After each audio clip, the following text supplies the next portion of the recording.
Hey gang, I'm Paul with Stud Pack. Welcome back to the channel and welcome back to my daughter's house where we're renovating her kitchen and dining area. We are really close to hanging drywall, but I got a few things I want to do first. We have our temporary sink hooked up, and when we had the refrigerator right here, I actually hooked up this 1/4-inch water line to our RO system water hose, so we had RO water in the fridge, clean ice and cold drinking water from the dispenser on the fridge. Summer and Rad really like that.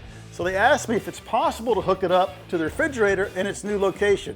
And I've actually done that before. I ran electrical conduit over the room and pushed in my tubing later. And that's kind of what I wanted to do today. So I went by the store, tried to find some Smurf tubing, and they didn't have it in long enough lengths. So I thought to myself, what else can you use as a conduit for your water tubing? And then I thought of PEX. Well, PEX would make a great conduit for a water tubing, right? There's some 1/2-inch PEX A, and I can push this through later.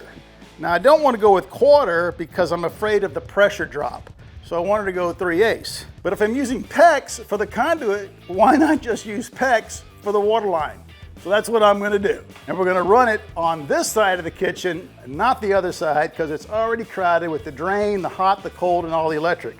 And we already have these holes in the studs from the wiring that we demoed. We're gonna go right through here, pop up across the ceiling, and back down behind the fridge. It's only gonna take a few minutes. Let's get started.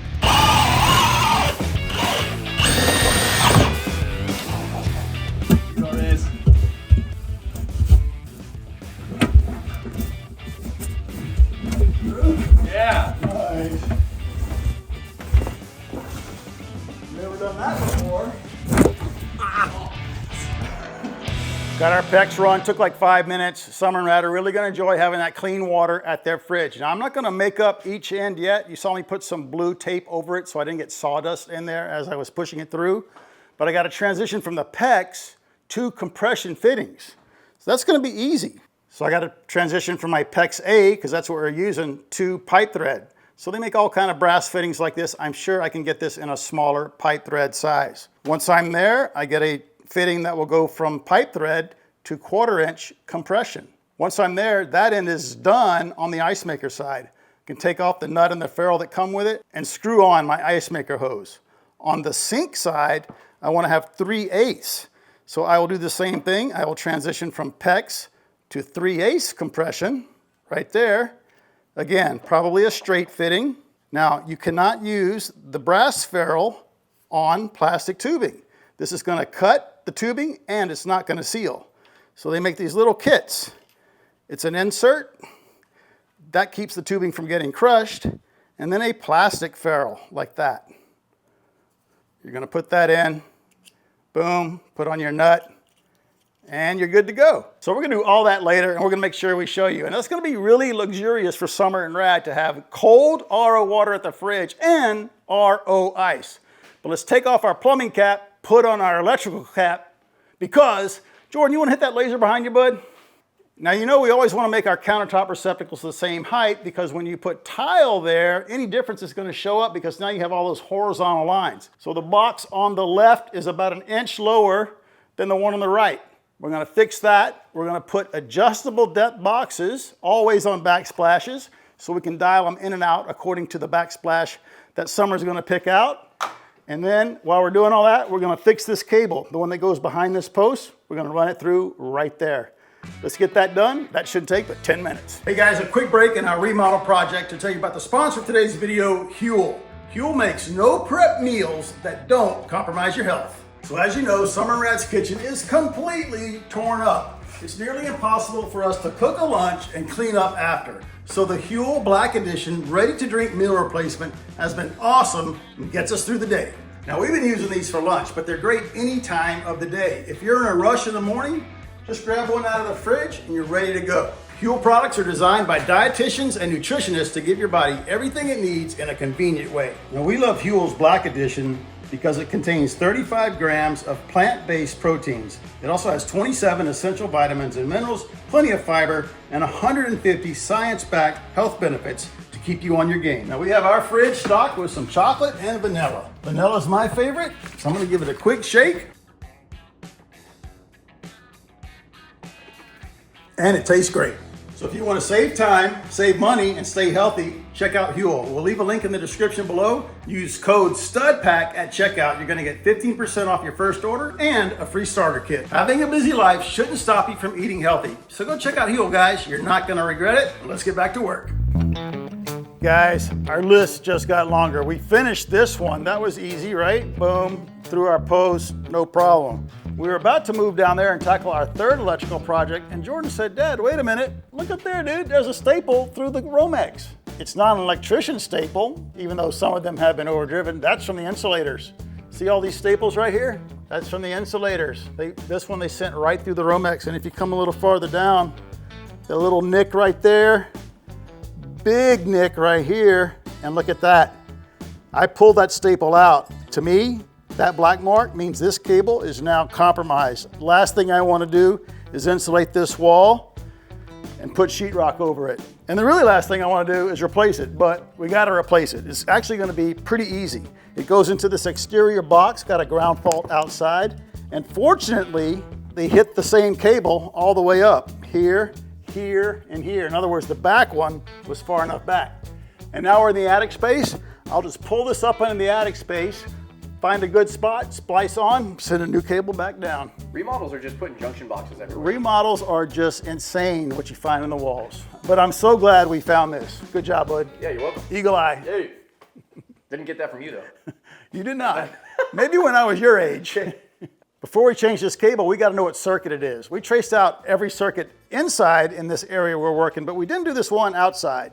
So the last thing we're going to do is go up in the attic, try to trace this across, down the panel, hunt and peck, do all that. Our good friends at Klein sent us an ET310 digital circuit breaker finder. This is the receiver. Rad has the transmitter. There he is. He's going to plug it in there. Power can be on. The power is on. And I can find it in the panel with this guy. It's going to point to the breaker. Really? Yes. Well, these two are off, so it can't be those. Rad, you got power out there? No. No? All right, this thing only works with power. Let's go see what's wrong out there. This is why remodels get so expensive. All right, here's the old original Bell outdoor weatherproof cover from 1996. Looks like the ground fault is from 1996. Reset. Yeah, nothing's working. This thing's 30 years old, it's toast. Let's pull that ground fault out of there. All right, that's what a 30-year-old ground fault looks like, and they even use a ring or a spade terminal to make the connections. I don't have any problem with that, but it's just one way to do it. So I already replaced this. Now, because I replaced it, you're gonna know that I turned the circuit off. So we were able to hunt and peck and find the circuit with my Klein meter, but now that it's replaced and we got power out there, let me show you how this thing would work. So this is receiving. I already know it's 10B right down here at the bottom, right there. Boom, now it's off. So easy. I've always wanted one of these. Thanks, Klein. I'm gonna love using this. Okay, it's a few days later and we've been working really hard on all the electrical in this kitchen remodel. Kitchens have a ton of electrical, at least 6 20 amp circuits, and we have 7. Let me walk you through what we did. Of course, on this side, we have kitchen appliance countertop circuit number 1, 20 amp. And if you see yellow Romex, and then you see us tying into white Romex, rest assured, this white is 12 gauge. It's before the manufacturers decided, let's color it yellow and help out the inspectors. So that is 12 gauge wire right there. And while we're right here, you're gonna see a bunch of whips like this, and they're gonna hang out through the wall. They're gonna poke through the drywall. This is actually for our under cabinet light. You can see I have it written right here. And that hole right there is exactly where this cable is gonna come out and feed our 120 volt under cabinet lights. How do I know where to put it? Well, our uppers are 54 inches tall, so I'm right under the upper. And then I got the horizontal measurement, got the width of the cabinet, the width of the light, center of the light, found the knockout on the light, and that's where my wire goes, so it goes straight in to the back. We got all our whips in for our future can lighting. Remember, all these go away, and we're gonna put in new 4-inch cans. Over on this wall, we got a lot going on. I think we got 4 20 amp circuits on this wall. We got 1 for the fridge, 1 for the microwave. This is gonna be a ground fault protected circuit for a power strip under this cabinet. Summer didn't want any receptacles on the backsplash. And down here, we got hood, ground fault, all kind of stuff going on. These pop out. This is the lighting for this side. So I think we're ready to cover it all up. And this is our goal today. We're gonna move the appliances, move the temporary sink. We're gonna put our duct right here for our hood, insulate, blocking, nail plates, and hang drywall. Let's get started. And we're gonna start with the ductwork. Now, if you watched a previous video, you know that I wanted to put a 3.5 inch by 8 inch duct in that wall, giving me the same area as a 6-inch round. We reached out to a bunch of sheet metal shops. Nobody was interested in doing this little one-off project for us. And I get that. Those guys are used to doing big jobs. So we're gonna DIY it. I found this 3.25, 3.25 by 10 inch duct at Home Depot. It comes in 2 pieces, and I'm just snapping it together. We're gonna tape all the seams, build it ourselves. And we're using foil tape on the seams. None of that silver plastic stuff. Make sure it's foil tape.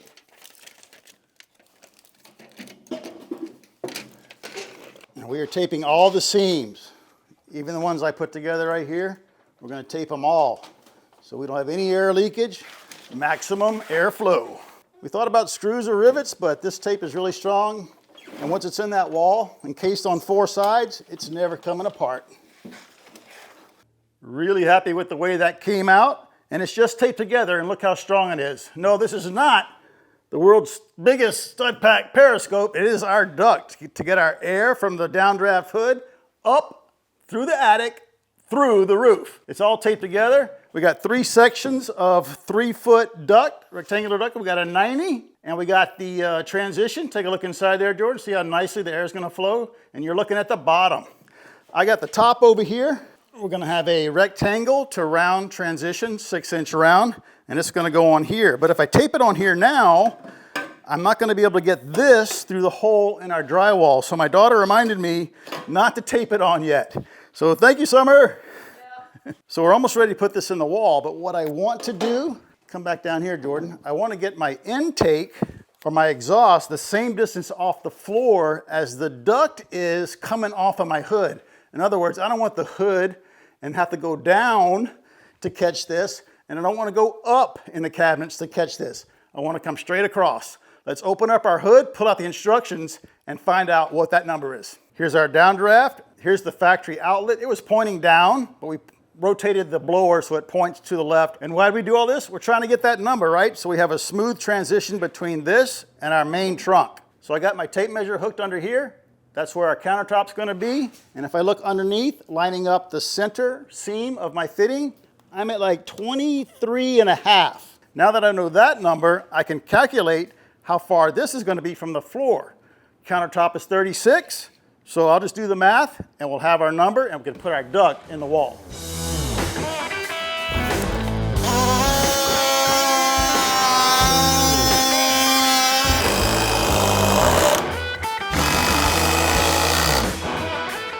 Yeah, guys, my drill isn't dying. That's what a hydraulic impact hammer sounds like. This is the Milwaukee Surge. Absolutely love it.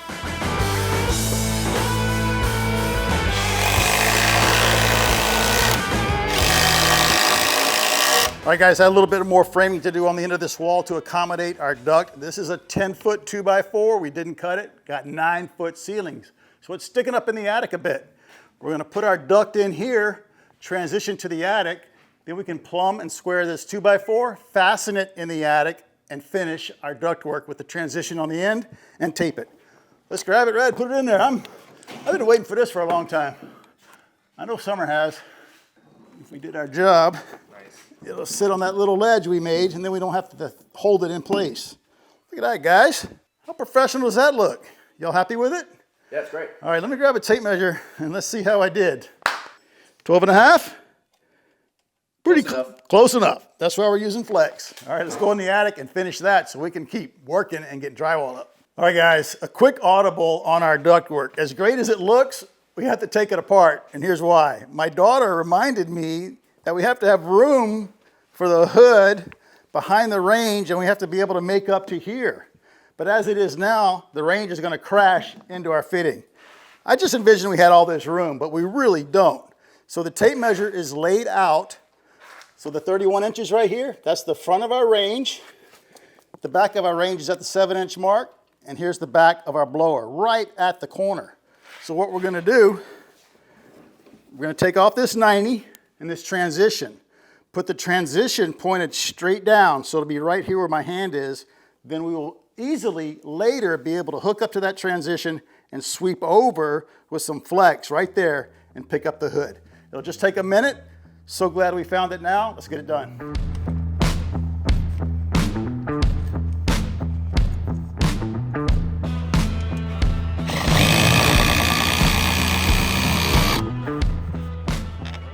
I got this screw ready to go. Rad's downstairs. We got the laser set up. He's giving me the okay that this 2x4 is perfectly plumb. Here we go. Nice, guys. Perfect. That's all we're gonna do. Remember, we're gonna let this float now. You can just come up and down so we can dial it in perfectly downstairs. Let's head back down there, keep going.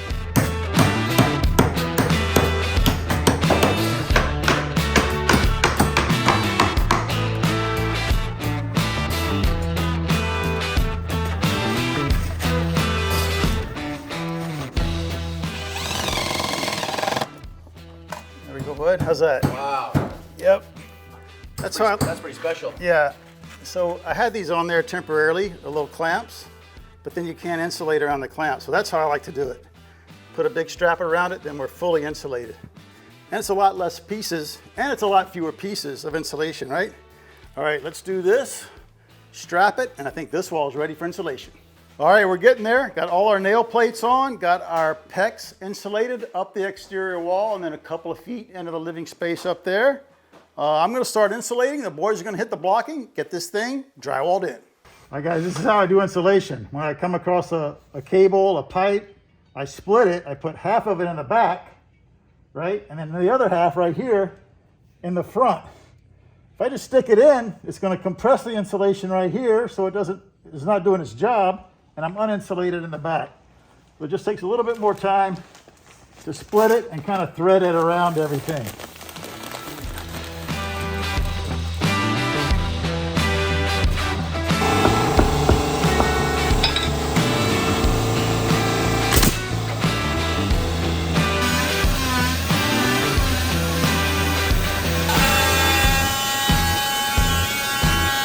All right, all our blocking is up. Remember, we have 54-inch uppers. They're gonna go all the way to the ceiling. That's, we got the 2x4 up at the top plates. And we got our lower one for the uppers and 2 blocks for the lowers. The old cabinets were put up here with finishing nails.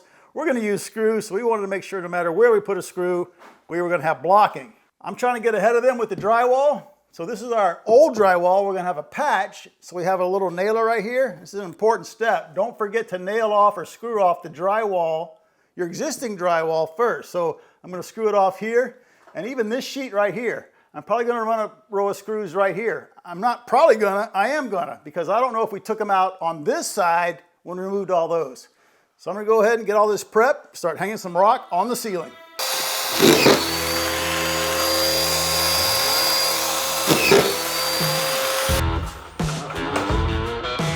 Oh. Little notcher, first one, gotta notch it.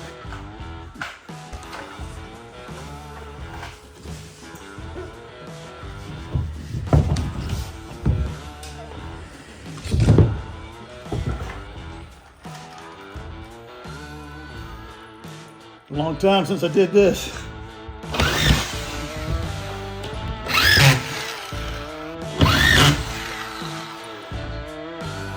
One more at the end? Sure.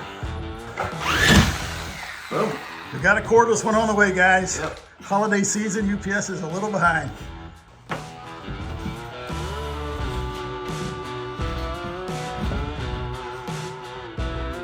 Nice.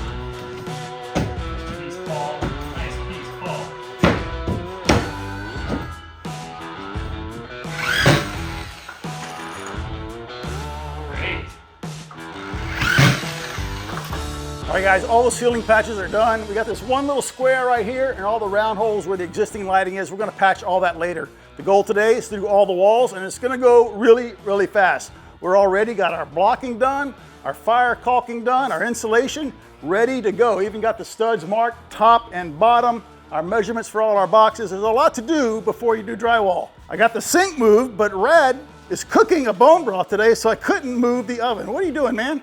You're in our way.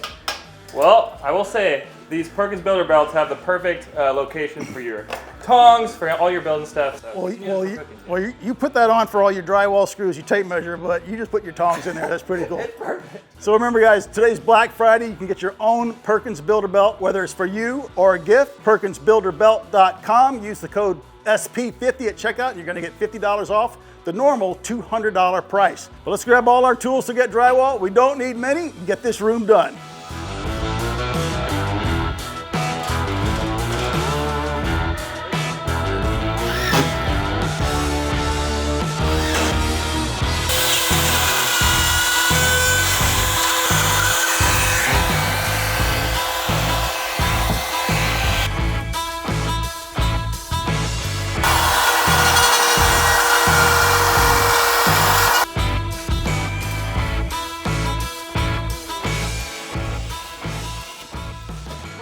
How you like that trick?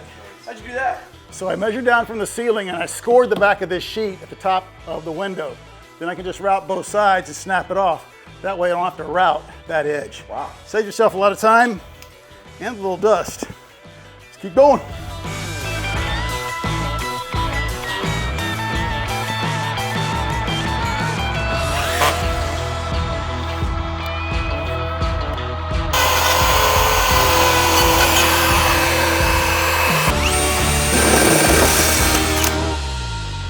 Had to cut all my holes much bigger than I normally do, simply because I got to route it over this angled drain and around my angle stops. Let's see how we did.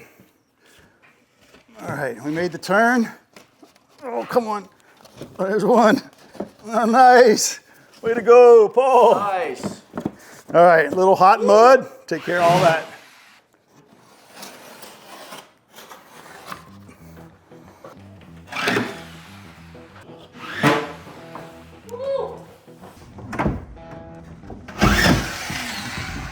That went really fast, gang. Me and Jordan and Rad knocked it out. Kitchen's completely done except for all the patches in the ceiling for the lights. Our little refrigerator niche recess came out awesome. And then we didn't do this right here because remember, this duct is loose. I'm gonna pick it up and what it's doing is going up in the attic. So when we get this elevation dialed in, we'll connect the duct and wrap all this in drywall. Our last step for today, one of our last steps, we want to finish this corner. We've got a big buildup of mud right here because this was an inside corner, so we took off the casing. We're going to cut this back, wrap this corner in drywall.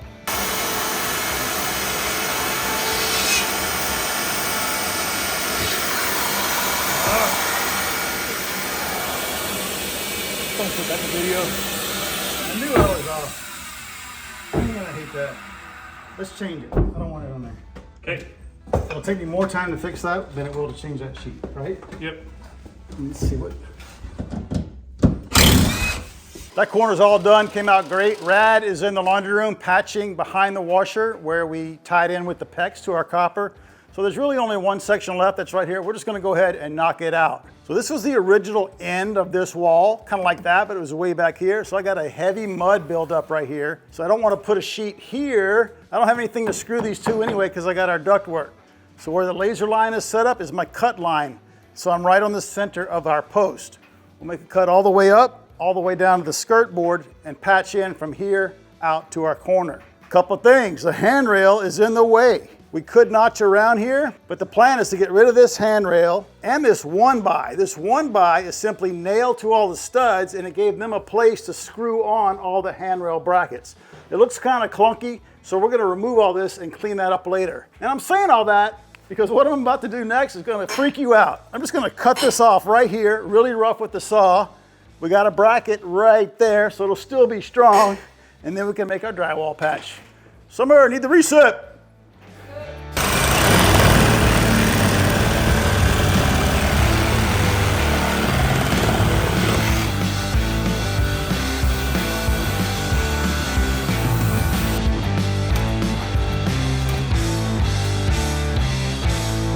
Yeah, so they put this on from the back and put the whole thing on the wall. All right, let's get the buzz saw. We'll trim off this board. All